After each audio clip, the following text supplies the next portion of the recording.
क्या आपने कभी सोचा है कि कौन से उत्पाद बनते हैं जब एक साधारण धातु ऑक्साइड जल से अभिक्रिया करता है? हाइड्रोक्साइड जैसे क्षारों का निर्माण होता है। आइए इसको खोजते हैं। मैग्नीशियम ऑक्साइड की सफेद राख को एक परख नली में लीजिए। इसमें जल की कुछ बूंदें डालकर अच्छी तरह से हिलाएं। इससे हम यह निष्कर्ष निकाल सकते हैं कि मैग्नीशियम ऑक्साइड जल में आसानी से घुलकर मैग्नीशियम हाइड्रोक्साइड बनाता है। इस हाइड्रोक्साइड को क्षार कहते हैं। अब इस विलयन की 1 या 2 बूंदें नीले लिटमस पेपर पर डालिए। नीले लिटमस पेपर के साथ क्या होता है? आप देखेंगे कि यह विलयन नीले लिटमस पेपर को प्रभावित नहीं करता है।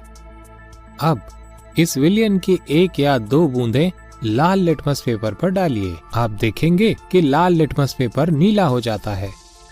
निम्न ऑक्साइडों के संतुलित समीकरण calcium oxide, zinc oxide, sodium oxide और पोटेशियम ऑक्साइड के लिए CaO calcium oxide plus H2O जल गिव्स CaOH ट्वाइस अर्थात calcium hydroxide. ZnO zinc oxide plus H2O जल गिव्स ZnOH ट्वाइस अर्थात zinc oxide. Na2O sodium oxide plus H2O जल gives 2NaOH अर्थात sodium hydroxide. K2O potassium oxide plus H2O जल gives 2KOH अर्थात potassium hydroxide. इस तालिका में दिए गए हैं कुछ धात्विक तत्व, उनके प्रतीक, धात्विक ऑक्साइड, उनके सूत्र और निर्मित क्षार उनके आणविक सूत्र के साथ। धातु तत्व मैग्नीशियम के लिए प्रतीक Mg होता है।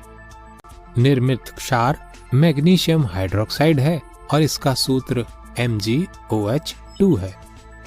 धातु तत्व कैल्शियम के लिए प्रतीक Ca है। बनने वाला धात्विक ऑक्साइड कैल्शियम ऑक्साइड है और इसका सूत्र CaO है। निर्मित क्षार कैल्शियम हाइड्रोक्साइड है और इसका सूत्र CaOH2 है। धातु तत्व सोडियम के लिए प्रतीक Na है। धात्विक ऑक्साइड सोडियम ऑक्साइड है और इसका सूत्र Na2O है। क्षार सोडियम हाइड्रोक्साइड है और इसका सूत्र NaOH है। धातु तत्व पोटेशियम के लिए इसका प्रतीक K है। निर्मित धात्विक ऑक्साइड पोटेशियम ऑक्साइड है और इसका सूत्र K2O है। निर्मित क्षार पोटेशियम हाइड्रोक्साइड है और इसका सूत्र KOH है।